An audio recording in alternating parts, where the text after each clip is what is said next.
I'm sure many of you have seen it by now, but a couple weeks back I did a dual video between Blaze of Destruction, which is this structure deck, and Fury from the Deep. And because not all the cards actually got shown in that full match, I wanted to do deck profiles of the decks featured. A lot of these cards are very old and really didn't have a lot of competitive play, so this might be your first time seeing them. I already did the Fury from the Deep structure deck, so go check that out if you haven't seen it, but let's get into the Blaze of Destruction deck. So first we have the boss monster, Infernal Flame Emperor. Now this card, let me zoom in here.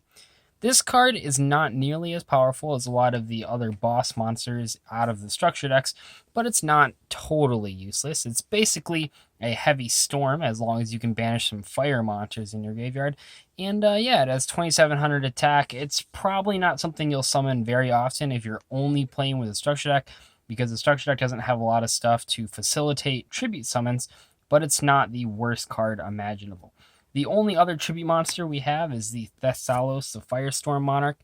This card is really, really good. It was obviously played a whole bunch of different times in competitive Yu-Gi-Oh! Over the past 10 years.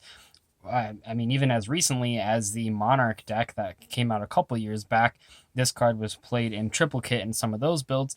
Very good card, solid, takes a card out of your opponent's hand, does some damage, and you'll most likely be summoning it a lot more often than the actual boss monster, the cover card, Infernal Flame Emperor, just because it's a level 6 monster.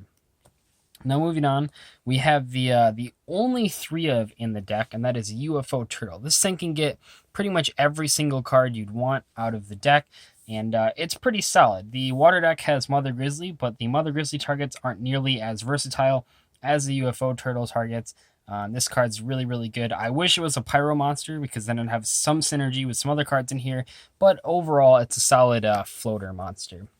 Now, one thing I didn't realize when I first reviewed the structure deck is that this structure deck has a lot of 2-ofs. The Fury from the Deep has a couple 3-ofs. It has 3 of the field spell, and this one doesn't have 3 of the field spell, but it does have a lot of different monsters and spells and traps that you have 2 copies per deck, which is kind of weird because in modern Yu-Gi-Oh! The structure decks very rarely come with 2-ofs, and if it does come with some 2-ofs, it's like 3 of them, if that. But we do have 2 copies of Solar Flare Dragon. Now, you can get this with UFO Turtle. This is inarguably one of the best cards in the deck. If you have 2 copies of these on the field, you can burn your opponent for 1,000 damage a bunch of times, and also they can't attack it. Really solid card overall. And definitely one of the better plays in this deck is if you set UFO Turtle first turn, your opponent attacks into it, summon a Solar Flare Dragon, and then on your turn, you summon the second copy. That's pretty tough for an opponent of back in 2005 to actually deal with. We also have 2 copies of Inferno. Now, the water counterpart to this card I feel is a lot better because it's sort of like a Yatagarasu, but this one's not the worst thing in the world. It does have this extra damage effect if it manages to run something over by battle. Now, that might not seem possible because it only has 1100 attack, but when you have the field spell on the board, it actually pumps up to 1600. That's a little more viable if we're speaking in 2005 terms, although nowadays this card is pretty bad. We also have 2 copies of Ultimate Baseball Kid, another card that I was very happy about. I feel that this card's one of the other really powerful additions to it. If you think of like Solar Flare Dragon as like the best burn card in the deck, I think this is one of the best aggressive cards. You can really pump up its attack to quite a bit. If we count the effect of itself and the field spell, it's pretty easy to sort of get to that 2000 attack mark. That only require you to have the field spell and 1 other monster on the board. And I think that's pretty feasible, and I think that at that point it gets pretty scary. But the real sort of benefit of this card is when you have multiple copies of it and they're boosting each other, and then you can do quite a lot of damage in 1 turn. For the normal monsters, there's only 2. They're both not terrible. We have an 1850 and an 1800 attack guy. Obviously, they don't have effects, so there's not really much to talk about there. They don't have really any defense either. I mean, this one literally has no defense. This one only has 600. That's not super surprising. This deck really isn't meant to be defensive. It's kind of weird that it does have some sort of stall type cards in here, but overall, it's really meant to just beat your opponent down really fast and take those aggressive wins. Speaking of aggressive wins, we do have Gaia Soul, the Combustible Collective. This card's kind of hard to pronounce, and yeah, I mean it's basically a 2000 attack normal monster. You're almost never going to use the effect. One of the problems with this deck is that there's not a lot of comeback mechanisms because it has so many cards that are strictly in here just to be big monsters. It's really hard if you're behind to actually maintain or regain control of the board, and this type of card doesn't really help with that. It has Molten Zombie in here. This card is one that my friend used quite often in the match that we played and in the games we played after that match. You draw a card when you special summon it from the graveyard. This deck does have some recursion, so it's a pretty neat addition. If this card was an actual zombie monster, it would be insane. I think even modern Yu-Gi-Oh! Would play this in Shiranui's because then it'd be a fire zombie that gets a bonus when you special summon it from Azuki. That would just be insane. We also have Raging Flame Sprite. This card's pretty good. I thought, when I was in school, I thought this card was really overpowered, but now I realize it's not that great.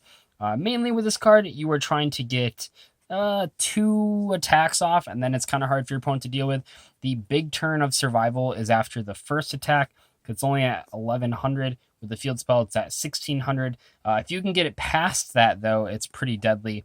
But maintaining it on the field for that one turn when it's only at like 1600 or 1100 is the tough part. We also have Little Chimera, not very good. Much like Starboy, it's just not a very good card, so not much to say about that. And then we have the sort of meme card of the month is Foxfire. This card appeared on the worst card in every structure deck series twice, not only in this deck, but also the Fire King structure deck. It's crazy that Konami keeps giving us this card. Yeah, it's utterly terrible. It has to be face up when it's attacked, so you can't even set this card and have your opponent attack into it. So you're already taking the damage from when your opponent first attacks it, and then it only comes back if it was destroyed by battle, so it's not really that hard to get rid of. And even when it does come back, it can't be tributed for anything, so it's just a 300 attack monster that blocks 1 attack per turn, except even worse because of all the requirements. But yeah, Foxfire, not so good. Try to cut that card from the deck if possible. I don't think anyone's trying to play 2005 format, but if you are, cut that card. For the field spell, we have Molten Destruction. Does this deck need 3 copies? I don't know. It's kind of tough because in the water one, a Legendary Ocean is very clearly like the center point of the strategy. And while Molten Destruction does help, it doesn't really benefit you too much. Just an attack bonus. It doesn't have the level reduction like a Legendary Ocean, but it's an okay card, I guess. But once again, we see the 2-copy theme continuing. And even further, we have 2 copies of Level Limit Area B. This is kind of what I mean when I say this deck doesn't know what it wants to do. Because on one hand, you have a lot of like really good level 4 monsters. I mean, besides Ultimate Basic Kid, we have all these level 4, 2000 attack guys under the field spell, Solar Flare Dragons, Ufo Turtles, these big guys, and they all can't attack under Level Limit Area B. So the goal with level Limit Area B is to use cards like Ultimate Baseball Kid, to use cards like Raging Flame Sprite, and kind of whittle your opponent down. But I feel it's really counterproductive because in the water structure deck, your level 4 monsters go down to level 3 when you have the field spell, which doesn't happen in this one. So a lot of the times when we were playing this deck, this card was just really counterintuitive and actually restricted the person playing the deck more than it hurt the opponent. We also had some banned cards. All of these do. So we have Premature Burial, Pot of Greed, Snatch Steal, and Heavy Storm. These cards are obviously very good. I don't think I need to explain them too much here. We even have some more cards that are popular in GOAT control. We have No Mana Crossout, Mystical Space Typhoon. These cards aren't like bad at all. They're all very good. Obviously, they're not really fire themed though. They're just generally good staples, especially back in 2005. For the less good stuff, we have Tribute of the Doomed. This card isn't the worst, but it's obviously not very good. It's no Dark Hole. It's no Regeki.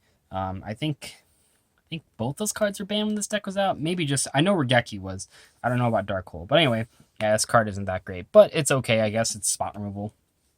The other deck had Hammer Shot in it, or Smashing Ground. One of those two, which is definitely better than that. For the really bad cards, there are 4 of them. So Meteor of Destruction is pretty bad. One of the common themes of this deck was that my friend would just go down to like 2 cards in hand on the first turn just because there was so many -1 cards. So this card doesn't really do anything. Dark Room and Nightmare doesn't really do anything. I know a lot of people keep commenting that this card is played in Trickstars, but it's actually not. If you look at all of the topping Trickstar deck lists, nobody is playing this card. And it's not really super surprising because that deck just doesn't need this card. It's either going to burn you to death or it's not. The extra 300 won't actually matter. And the same thing with this deck. Cards like Meteor Destruction don't become broken when they do 1300. Solar Flare Dragon doesn't become any better by doing 800 instead of 500. This card just doesn't add anything to the deck, and it's really disappointing, even though I know a lot of people really like this card. I certainly don't, and in the actual games we played with it, about 15 or so, this card never really made a difference.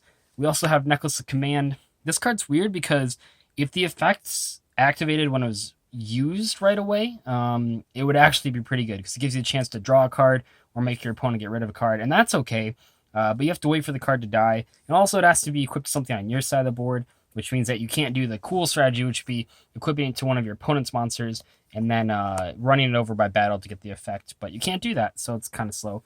This deck only has 1 copy of Reload. The water one had 2 copies of Reload. This card's utterly terrible.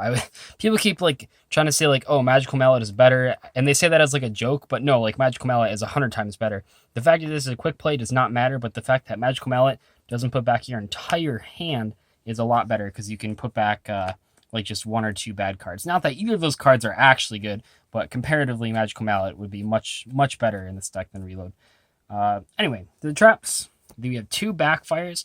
This card's pretty good in this deck. It's not amazing because it's another one of those cards, much like a lot of the aggressive cards in this deck, where this doesn't help if you're behind. It only helps if you actually have a bunch of fire monsters that your opponent can destroy. And in that situation, it's pretty good. But the problem is that a lot of times, if your opponent kills your first or second monster before you're able to gain control of the board, you're just playing from behind the entire time, and you can never actually win. And cards like this just don't help that situation at all. We have 2 copies of Dust Tornado. Dust Tornado is fine. I think MST was limited when this deck came out. Obviously not as good as Heavy Storm or MST, which are both in this deck, but it's okay. It's an okay staple for back in the day, I suppose. Call the Haunted, obviously really good. On the Forbidden Limitless for a really long time. Only recently came back to 3 copies per deck. Well, I say recently, but it's 4 years or whatever. But yeah, Call the Haunted is really good. Jar Greed and Spell Shield type 8. Neither of these cards really do anything. Although this, I think, resolved in the match that we did on camera. But this card, both of these cards aren't very good, but they could be worse, I suppose. They could be, really they could be these 4 in terms of how bad they are, but they're slightly better than that. Anyway, though, that's going to wrap up this Structure deck profile. Hopefully you guys enjoyed it. Make sure to check out the full match of this deck if you haven't already. I'll link that pretty much right now at the end of the video. And yeah, I'll see you guys later.